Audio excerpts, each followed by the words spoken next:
In 1,000 years, people will fly on the wings of steam through the air over the ocean. The young inhabitants of America will become visitors of old Europe.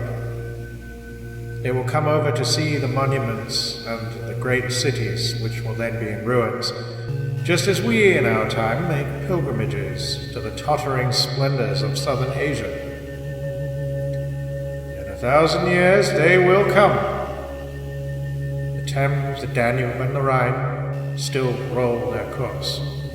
Mont Blanc stands firm with its snow-capped summit, and the northern lights gleam over the land in the north, but generation after generation has become dust. Whole rows of the mighty of the moment are forgotten, like those who already slumber under the hill on which the rich trader, whose ground it is, has built a bench on which he can sit and look out across his waving cornfields. To Europe, cry the young sons of America, to the land of our ancestors, the glorious land of monuments and fancy, to Europe!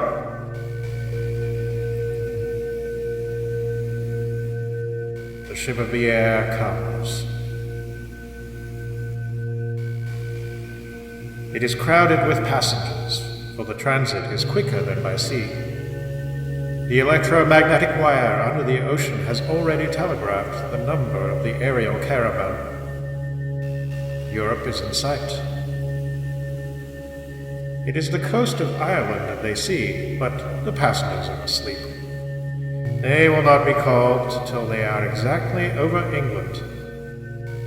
There they will first step on European shore, in the land of Shakespeare, as the educated call it. In the land of politics, the land of machines, as it is called by others.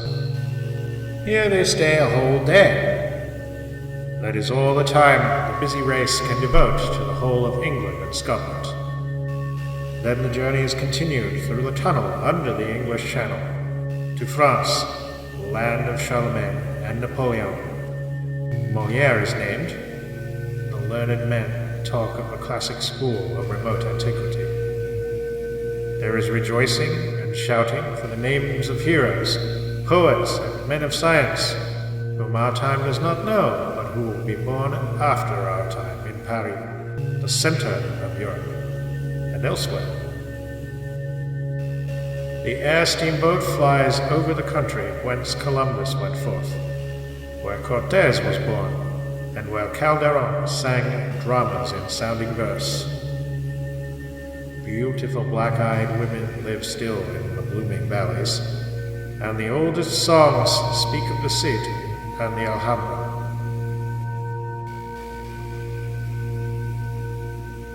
Then through the air, over the sea, to Italy, where once lay old everlasting Rome.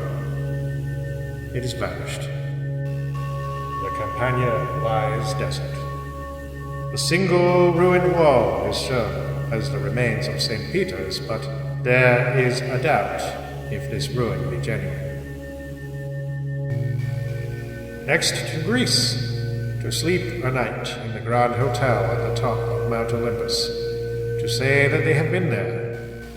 And the journey is continued to the Bosphorus, to rest there a few hours, and see the place where Byzantium lay, and where the legend tells that the harem stood in the time of the Turks. Poor fishermen are now spreading their nets. Over the remains of mighty cities on the broad Danube, cities which we in our time know not, the travelers pass. But here and there on the rich sites of those that time shall bring forth, the caravan sometimes descends and departs thence again.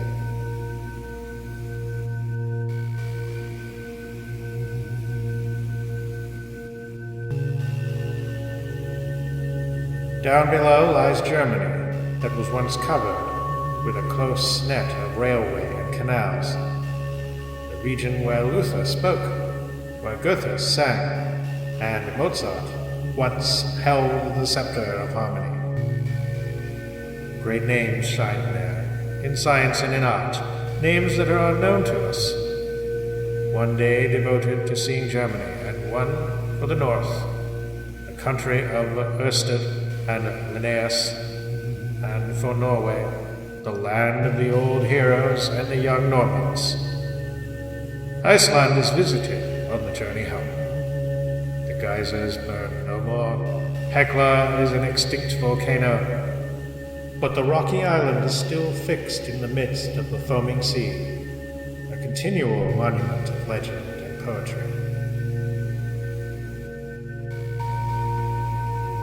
It's really a great deal to be seen in Europe, says the young American, and we have seen it in a week, according to the directions of a great traveler, and here he mentions the name of one of his contemporaries. In his celebrated work, How to See All Europe in a Week.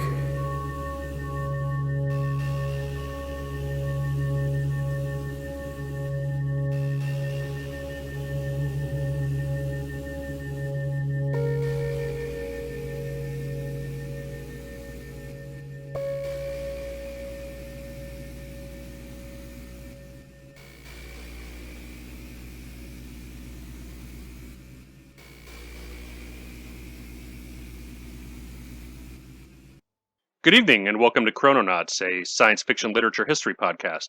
I'm Nate, and I'm joined by my co-host JM. How you doing tonight? A bit sweltering, but good. Yeah, I'd say the same here, too. Yeah. It's definitely quite warm. But what you just heard was a reading of Hans Christian Andersen's In 1,000 Years, written in 1852.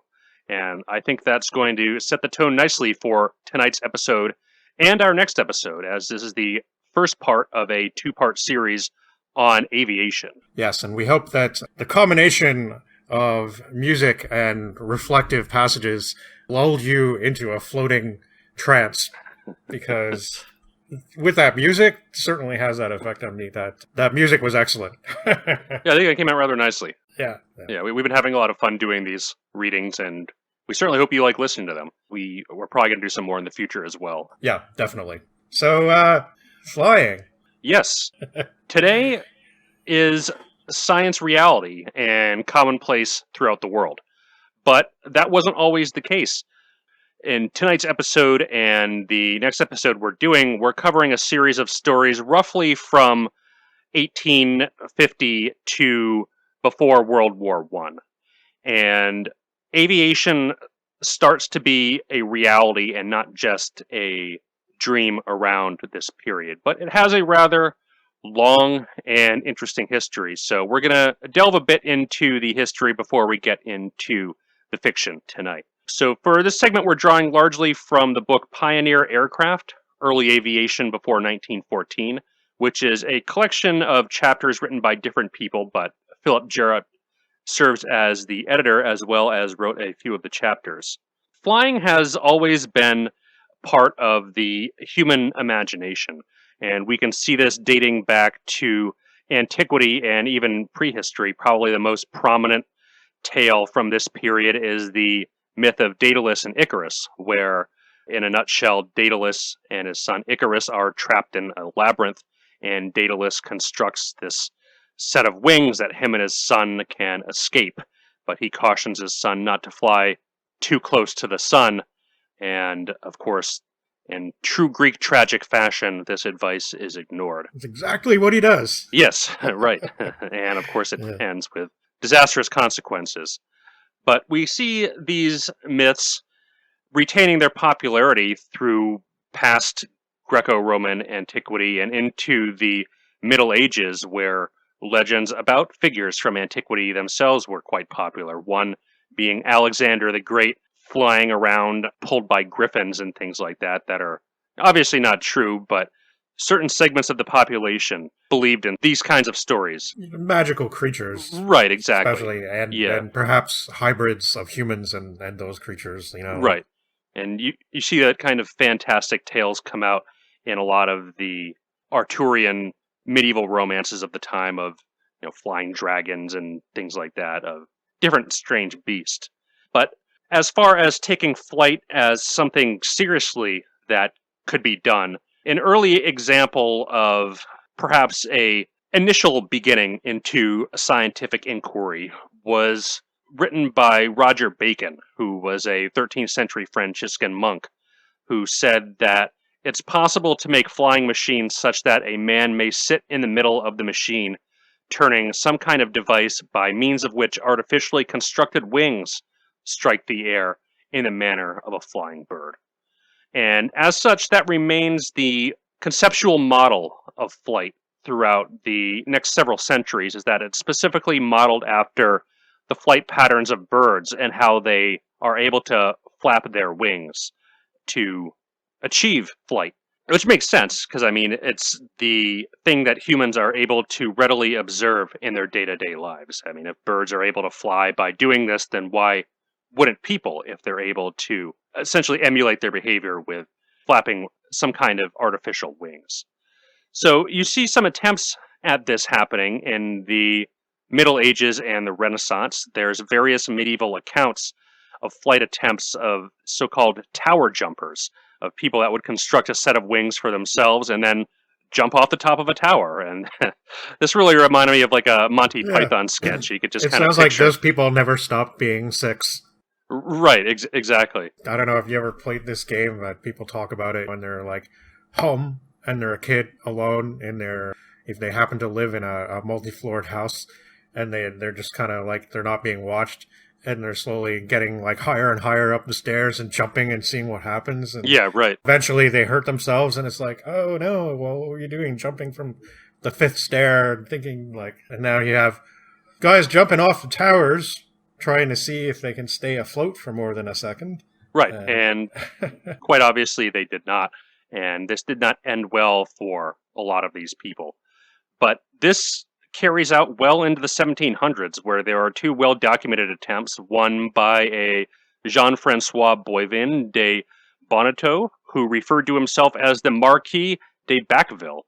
He constructed a pair of wings and made this very lofty proclamation that he would fly across the Seine River with. And this large crowd gathered, and he leapt from a window from the Quai Voltaire, which is where he lived. And instead of flying across the river, he instead crashed into a laundry boat where he broke his leg. Fortunately, his wounds weren't more severe than that, but it's a very public demonstration of his failure. He was quite lucky, actually. Yeah. Yeah. Another figure from this time was an Abbé Pierre de Forge, who was a canon of the Church of Saint Croix at Etem, and he was imprisoned for heresy, in particular advocating for the marriage of priests. And while he was imprisoned, he observed the behavior of swallows flying around. And he constructed a pair of wings around 1770, but unlike the Marquis, he wasn't as bold as to try them out for himself. So instead, he dressed a peasant up in this apparatus and brought him to the top of a belfry and told him, well, just jump off. And the peasant wasn't really a big fan of this idea, so he refused, seeming to have more sense than any of these people. Yeah. And this refusal made him rethink this whole wing idea. And the abbey constructed a flying machine that was basically a gondola attached to a 19-foot wingspan. And by 1772, it was ready enough, or at least to his satisfaction, where he carried it to the top of the Tour Guinet, a tower roughly 100 feet high. This time he was ready to try the machine himself. So he had 4 peasants drop the machine with him in it off the side. However, it promptly fell to the ground and crashed, but he miraculously survived with only bruises. Yeah. So it's a pretty wild, adventurous group of people who, I guess, had more sense of daring adventure than a more common sense in regard to safety. But some of the earliest sketches that we see perhaps take it a little more seriously come from Leonardo da Vinci, who dedicated an enormous amount of time to designing flying machines, though he never made any serious attempt at building them himself. While they were largely based on incorrect ideas of physics and aerodynamics, they're really gorgeous and incredible designs. He brought his artistic skills to his engineering drawings in ways that are really quite fascinating to look at. I'm surprised nobody's ever tried to, like, even build something remotely on that model, even if it doesn't necessarily work, just as a tribute to Leonardo's work. Yeah, they're primarily ornithopters in design rather than having separate propulsion methods Hmm. for lift and the systems that make it possible with what we know of the physics of aerodynamics. But they would certainly be right at home in any kind of clock punk or steampunk Yeah. fiction, and I think we'll see that in some of the stories that we're coming up to Oh, yeah. tonight. But this idea that flight machines and flying machines should be patterned off of the behavior of birds, ornithopter type designs carried out throughout the next couple of centuries. In the 17th century, various discussions in the United Kingdom occurred of a roughly similar nature, primarily those between Christopher Wren and Robert Hooke. And Italian engineer Tito Livia Burattini designed a flying dragon between 1640 and 41, which again looks really cool in its design, but seems totally impractical as far as actually getting in the air. Giovanni Alfonso Borelli made some advancement in the theory of bird flight with his work De Motu Animalum that he wrote in 1680 and 81. And our old friend Emanuel Swedenborg proposed a model of a wheeled undercarriage for an ornithopter in 1714. Melchior Bauer in the 1760s and Carl Mervane in the 1780s followed on these kind of designs. And what I thought was really interesting is that Jarrett book mentions a series of science fiction stories written around this time, some of which we've covered on this podcast, the Godwin and the Bergerac stories in particular, but Yeah. also a couple others, A Voyage to Caclagolinia from 1727, written by a pseudonymous Captain Brunt, and the narrative of the life and adventures of John Daniel from 1751, where other flying machines play a brief role in the plot. Yeah, we hadn't come across those before, but of course, we do cover as much as we can here, but some of these trends actually develop rather quickly. Oh, yeah. And there are hundreds of entries that obviously get glossed over, so... Yeah. Yeah, I mean, like, just as, for example, the Hollow Earth stuff, there's hundreds. so much of that Yeah. out there, and we tried to cover some of the major works, and I think we did a decent job of that. But, yeah, it's interesting that some of these works were so early as well. Oh, absolutely. And definitely some of the descriptions of, like, the peasants sort of having to position and carry this machine, for instance, like, it made me think of Cyrano de Bergerac's Moon Journey, for instance, and that was definitely a reminiscence that I caught there. Yeah, I mean, between the natural philosophy of the observations on birds that Borelli made and the philosophical discussions that were being had throughout all the learned societies, you could definitely seeing it feed back into some of the fiction, especially because Bergerac was tied directly into some of those discussions and was involved with those circles. So it's just kind of interesting how life imitates art and vice versa. Yeah. And I think we see that more and more as we've been doing these episodes. But in the late 1700s is where flight transitions into a possibility into a reality, with the first balloon flight taking place in 1783. There's some early precursors in the late 1600s, where an Italian engineer, Francesco Lana de Terzi, developed an airship elevated by what he referred to as evacuated copper globes. And this doesn't really understand the physics of atmosphere or vacuum, but he kind of stumbles upon the right idea in that if you have a really large volume of something that contains some kind of gas that is lighter than air, it will send whatever craft it's carrying up in the air. So this becomes reality on November 21st, 1783, where Joseph and Etienne Montgolfier, two papermakers, experimented with hot air balloons, and it led to the first free ascent by humans.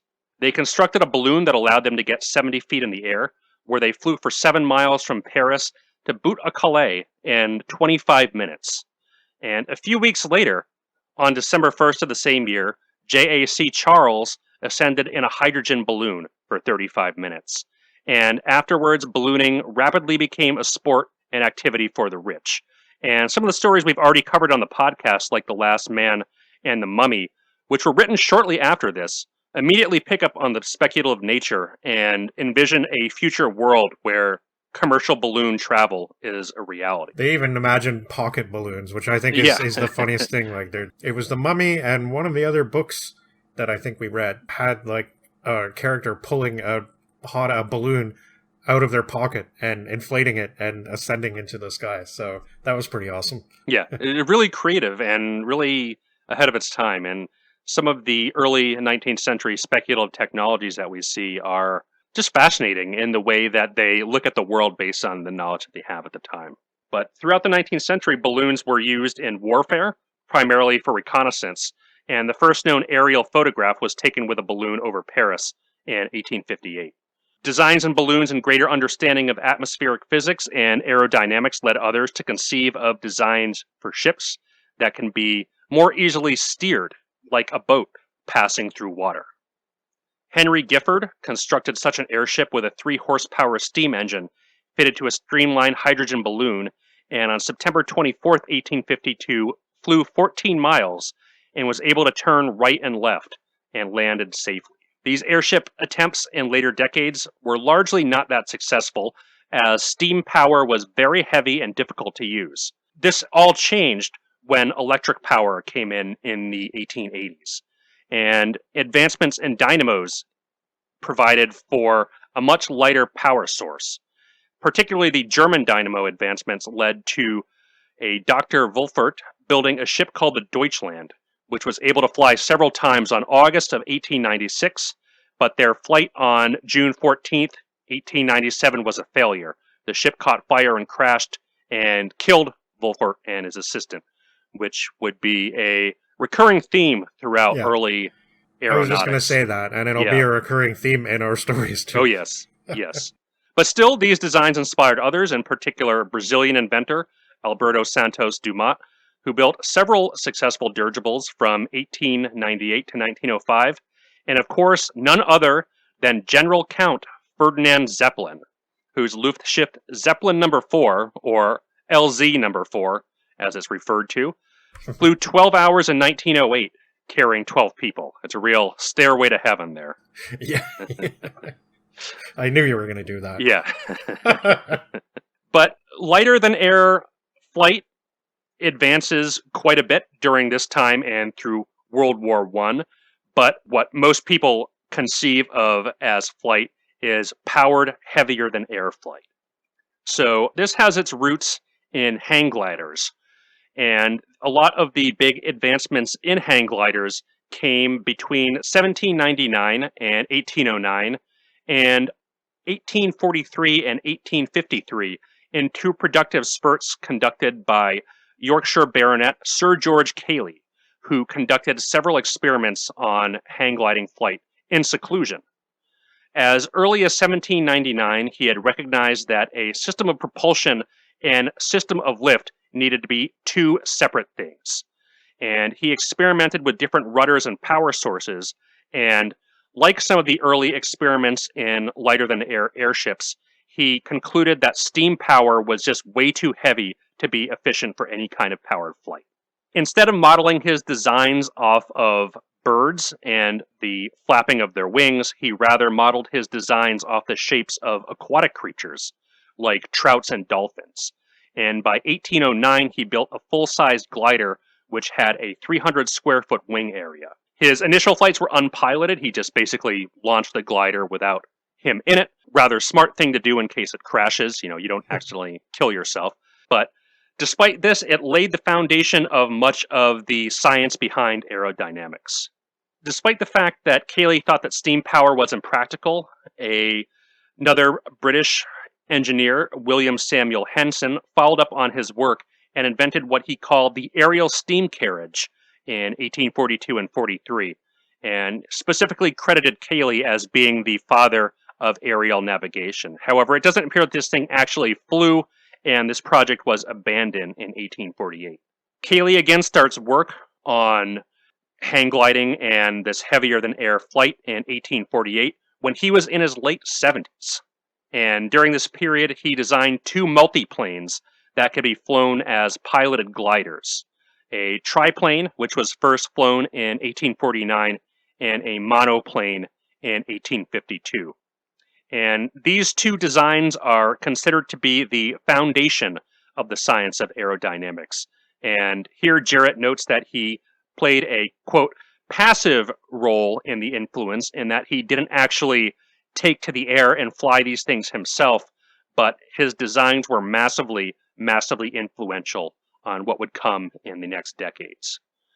So throughout the course of the 1860s, designs on glider and aircraft design would improve. The Aeronautical Society of Great Britain, or the ASGB, was founded in 1866 with the aim of developing heavier-than-air flight. Herman Wenham delivered one of the first papers at its inaugural meeting, a paper entitled Aerial Locomotion, which inspired numerous designs, including John Stringellow's steam-powered model triplane, which was exhibited at an 1868 aeronautical exhibition. Designs improve in the 1870s, including numerous early helicopter experiments, and two major problems that faced engineers of this time were a weight-efficient power source. So steam power at this time was extremely heavy and very difficult to get up in the air, and the issue of control. So what actually happens when you get this craft in the air, and avoiding immediately crashing into the ground upon takeoff.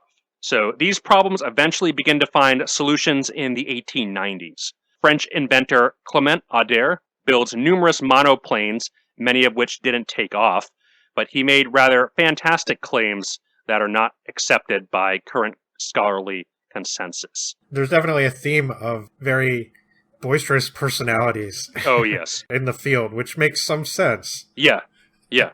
Going back to Icarus and all. Oh, yeah. And it's a very daring, dangerous business.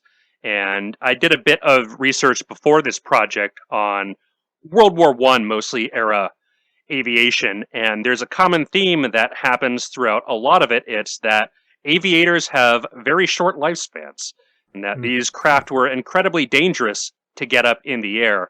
And that once they were up there, if they lost control, that was it. And these early experimenters who came before the Wright brothers even more so, because a lot of these initially would crash upon takeoff. And depending on the circumstances behind the crash, it would often prove very, very dangerous for the operator, if not fatal. This happened to German inventor Otto Lilienthal, who built numerous planes in 1895 and 96 that remained unflown because he was killed in a gliding accident. His glider designs were incredibly influential, though, as he made over 2,500 gliding flights in the 6 years prior to his death, but he found out that if the wind takes you the wrong way and just lifts up your craft and smashes it into the ground, as happened to a lot of these people, it gives you a very, very quick end. Makes meteorology suddenly an extremely important science. Yeah, exactly, right. Yeah, I mean, it was before anyway, but now even more so. Yeah, absolutely. Yeah. Two other people that might be interesting to note were Richard Pearce of New Zealand and Gustav Weisskopf, a German immigrant in the United States. Both claimed to make powered flights before the Wright brothers did, but there's nothing to substantiate their claims. And I think this is common for a lot of inventors, especially where there are patents filed, is there are a lot of so-called pretenders, or at least, if we want to be charitable, people who claim to have invented things prior but may not necessarily have the proof that they invented it, claiming that they're the true inventors, trying to get patent right. So these are two such people. I think we brought up Alicia Gray before on the podcast. Right. And at least he had a valid claim, because there are documents saying that he worked in the field of the telephone and had something close to a working model. It's just Bell beat him to the patent office by an hour or so. He seems pretty legitimate. So yeah. Though these two people, they don't seem to have any substantial documents documenting that they actually made powered flights before the Wright brothers, who are generally acknowledged to make the first heavier than air powered, sustained, and controlled flights. So let's talk about them for a minute. Well, I guess before the Wright brothers flew in 1903, H.G. Wells said in 1902, quote, "Few people, I fancy, who know the work of Langley, Lilienthal, Pilcher, Maxim, and Chanute, but will incline to believe that long before the year AD 2000, and very probably before 1950, a successful airplane will have soared and come home safe and sound. Oh, and wasn't he right? Yeah. So the next year, on December 17th, Orville and Wilbur Wright made a series of 4 flights that were powered, sustained, and controlled, and heavier than air. The Wright brothers were very influenced by Lilienthal's glider work and very affected by his death. And they were determined to improve on his designs and make something that would actually stay in the air. And what made the Wright brothers successful where other people failed is they primarily based their designs on control. And that was where they spent most of their engineering effort, is actually staying in the air once you get there, rather than getting off the ground in the first place. So they had the most difficult problem solving roll control, or what they referred to as lateral balance. Their glider work began in mid-1900, and the developments in the petroleum-fueled combustion engine around this time is what able to really solve the issue of a sufficiently light power source. So instead of worrying about this steam power or these large dynamos, you now have a nice sized combustion engine that can physically move propellers around. So by 1902, the Wright brothers had worked with an 8 horsepower combustion engine, which weighed something around, I think, 150 to 200 pounds. So it wasn't nearly as heavy as an equivalent steam engine would be. And they had improved a propeller design, and their understanding of the physics behind it was that a propeller generates a forward lift vector rather than acting as a screw that would bore its way through the air, like many of their contemporaries thought. At the site of Kitty Hawk in 1903, they were met with a number of natural challenges which almost thwarted their work. There was a fire at a railway depot that almost destroyed their flyer, and a gale that nearly destroyed their camp. But despite this, on December 17th, 1903, they conducted their 4 flights. The first one happened at 10:35 in the morning and flew for 12 seconds. And the longest flight that day was 59 seconds. But unfortunately, a gust of wind flipped their flyer over that day and destroyed it, preventing it from making any future flights later on, but history had already been made. A lot of advancements follow in the next decade, and primarily after World War I, which was the major driver of innovation throughout the late teens, really. And that's where flights really start to get long, they start to get stable, and commercial air traffic gets introduced in the coming decades. But that happens well after the stories that we're reading tonight and in our next episode were written. I believe the latest story that we're going to be reading across these 2 episodes is from 1912, but tonight we're going to be looking at 2 novels. The first written one is from 1859, and the second, H.G. Wells' War in the Air, from 1908. And we are going to do H.G. Wells' book first because the air battle, it takes place in the future. Yes. Very, very far distant future. Yes. So considering where we just went with that very thorough summary of the development of heavier than air flight in particular, that was a very thorough summary, thank you. And considering where we left off, I think it makes sense to bring in an author whom we have already discussed on the podcast twice, and we're going to visit him again, at least a whole bunch more times. So, yes. Sorry if you don't like Herbert George Wells, but you can skip it if you don't. But we don't recommend that because we really like Birdie. Yes, especially this novel. Yeah, this was a good one, and in a moment we will get to it.